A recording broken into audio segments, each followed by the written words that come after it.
Experiment एक procedure होता है जिससे हम हमारा परिकल्पना को सही या गलत ठहराने का प्रयास करते हैं। एक पर्टिकुलर फैक्टर को हम मैनिपुलेट करते हैं, उनका जो आउटकम निकलता है वो आउटकम का भविष्य क्या होगा और उसका कारण क्या होगा और उसका प्रभाव क्या होगा, वो सारी चीज़ हम एक्सपेरिमेंट से जानते हैं। नमस्कार दोस्तों, मैं अमृत। चलिए जानते हैं आज video title human experiments that goes wrong आपके अपने चैनल फैक्ट्स एंड साइंस में।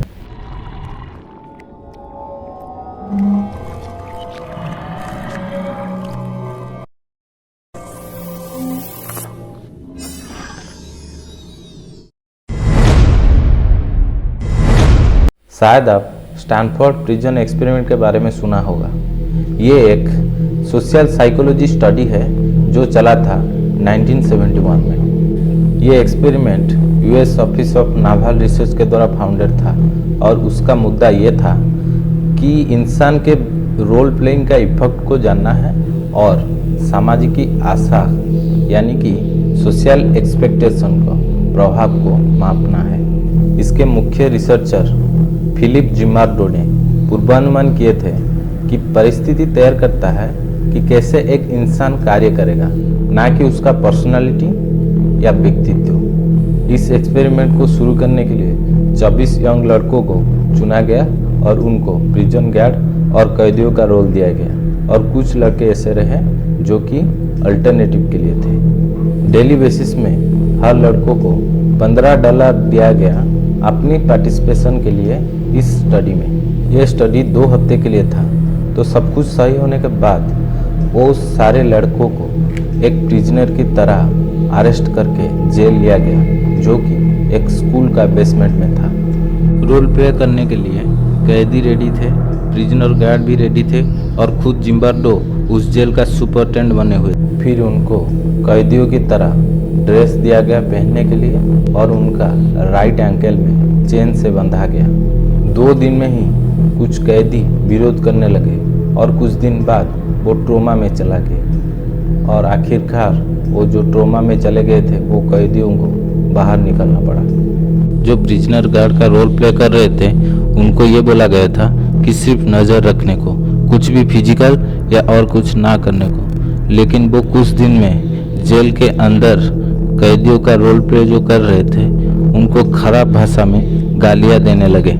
इस एक्सपेरिमेंट को 6ठा दिन ही बंद कर दिया गया जब एक बाहर के ऑब्जर्वर ने कैदियों का इसी अपसेटिंग नज़ारा देखते हुए बेल बजा के सतर्क किया। बहुत मॉडर्न रिसर्चर ये विश्वास नहीं करते कि ये एक्सपेरिमेंट दोहरा जा सकता है। इसका कारण ये है कि आज का रिसर्च के एथिक्स के स्टैंडर्ड को सहमति नहीं दे पाती है। आखिरकार ये मुश्किल है पूरी तरीकों से सहमति देना, क्योंकि कोई रास्ता नहीं है ये अनुमान लगाने का कि कौन सा घटना रूप लेगी। इसके बावजूद कुछ साइंटिस्ट संदेह ये करते हैं कि जो मूल खोज एक्सपेरिमेंट का है और ये क्लेम करते हैं वो कैदियों का जो बर्बरतापन था वो जन्म से नहीं बल्कि जिम्बार्डो के एक्सपेरिमेंट के कारण हुआ था।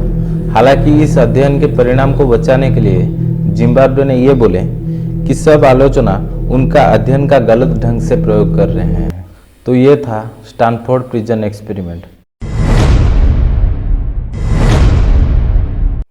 अगर आपको कोई बोलेंगे कि आप 30 दिन के लिए सो नहीं सकते और उसका इंतजाम किया जाएगा और आपको एक ही कमरे में रहना है, तो ज़रा सोचिए आपका क्या होगा। रूसिया में 5 लोगों को लेकर एक ही कमरे में बंद कर दिया गया और उसके अंदर एक गैस छोड़ा गया जैसे कि वो सो नहीं सकते, और 11 दिन के अंदर अंदर वो 5 लोग जिंदा राक्षस बन गए। ये कोई कहानी नहीं है, ये एक सच घटना है और इसको रशियन स्लीपिंग एक्सपेरिमेंट बोला जाता है। तो चलिए सुनते हैं इसका कारण क्या है और इससे आगे क्या क्या हुआ। रशिया में कुछ कैदियों को लेके एक एक्सपेरिमेंट किया गया।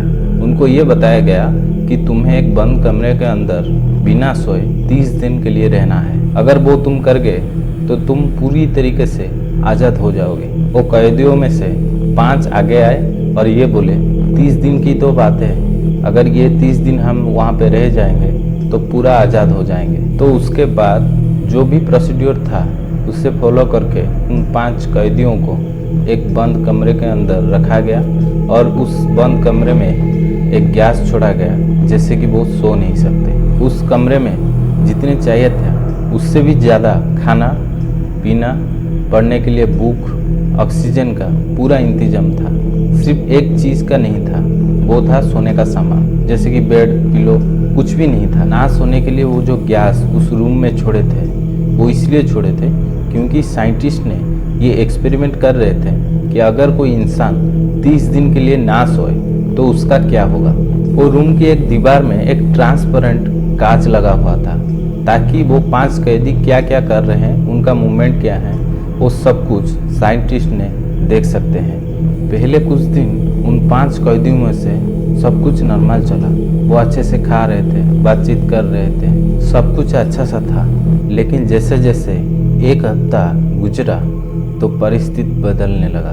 कैदियों ने आपस में बातचीत करना बंद कर दिए और अपने आप से कुछ ऐसा वैसा बात करने लगे। उनसे एक कैदी 3 घंटा लगातार इतना जोर से चिल्लाया कि उसका गला फाट के रक्त निकल के आया। लेकिन ताज्जुब की बात यह है, ये कैदी को देखते हुए भी और बाकी 4 कैदी कुछ नहीं किए, बल्कि वो अपने आप में ही व्यस्त थे। और जैसे जैसे दूसरा वीक भी गया तो बात और भी बिगड़ने लगा। बात ये हुआ कि जो बुक उनको दिया गया था पढ़ने के लिए, वो लोग वो बुक को फाड़ के उसकी पेपर में जो रूम में पड़ा हुआ उनका पेशाब और टट्टी को पकड़ के उस कांच में लगा रहे थे ताकि बाहर के साइंटिस्ट उनको देख ना सके।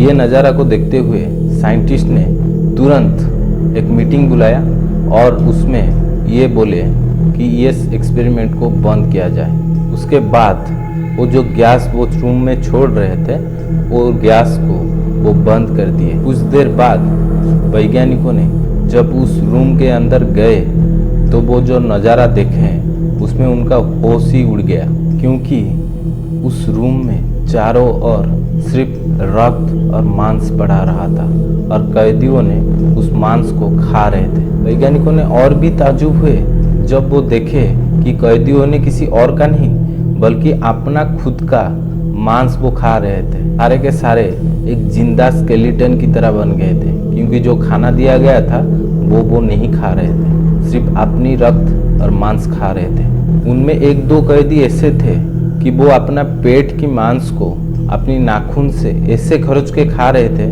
कि अपने पेट के अंदर जो भी कुछ है वो दिख रहा था। ये नज़ारा देखते हुए वैज्ञानिकों ने तुरंत उन 5 को हॉस्पिटल लेने का फैसला किया और जब उनको लिया गया था वो चिल्लाते हुए ये बोल रहे थे कि हमें वहाँ पे मत ले जाओ, हमें इस रूम से और कहीं नहीं जाना है, वो गैस हम पे छोड़ दो। वो बेचैन होके चिल्ला चिल्ला के ये बोल रहे थे। इसका जो नज़ारा था वो बहुत ही भयानक था, क्योंकि वो 5 पूरा जिंदा राक्षस की तरह दिख रहे थे। इसको देखते हुए वैज्ञानिकों ने उनको फोर्सफुली हॉस्पिटल लेके गए और उनको ये समझ में नहीं आ रहा था कि इन 5 का हुआ क्या था। वो हॉस्पिटल में पहुंचने के बाद मॉर्फिन, जिसको अगर एक इंसान को लगाया जाए तो वो बेहोश हो सकता है, वैसे 8 इंजेक्शन उन पे लगाया गया, लेकिन वो कुछ नहीं हुआ उनका, वो वैसे ही थे और वो चिल्ला रहे थे कि हमें उस रूम पे ले चलो, वो गैस हम पे छोड़ दो। कुछ कैदियों का अवस्था ऐसा हुआ कि मजबूरन उनका ऑपरेशन करना पड़ा और वो इंजेक्शन जो दिया गया था वो काम ना करने के कारण उनका ऑपरेशन होश अवस्था में किया गया। और ऑपरेशन के टाइम में जो कष्ट होता है वो 5 कैदी वो कष्ट में हंस रहे थे। कैदियों का ऐसा हालत देखते हुए डॉक्टर ने भी डर गए थे। इसमें कुछ कैदी अपना जान गंवा दिए और बाकी जितना बचे उनको उस रूम में फिर से छोड़ा गया और वो गैस जला दिया गया। उनको मजबूरन उस रूम में छोड़ा गया क्योंकि वो चिल्लाते चिल्लाते ये बोल रहे थे कि हमें वहाँ पे ले चलो, और डॉक्टर और वैज्ञानिकों के पास और कोई चारा नहीं था। वो बाकी कैदी जैसे वो रूम में घुसे और वो गैस छोड़ दिया गया तो वो पुराना हरकत फिर से चालू कर दी। वो अपने मांस को अपने नाखून में खरोचते हुए खाने लगे। ये सब देखते हुए उन वैज्ञानिकों में से एक ने ये सोचे कि उनका और कुछ नहीं हो सकता, उनको गोली मार देना चाहिए। और वो रूम में घुसे और उन सबको गोली मार दी और बाकी ये नज़ारा देखते हुए वो खुद भी सुसाइड कर लिए। तो दोस्तों ये था रूसियन स्लीपिंग एक्सपेरिमेंट।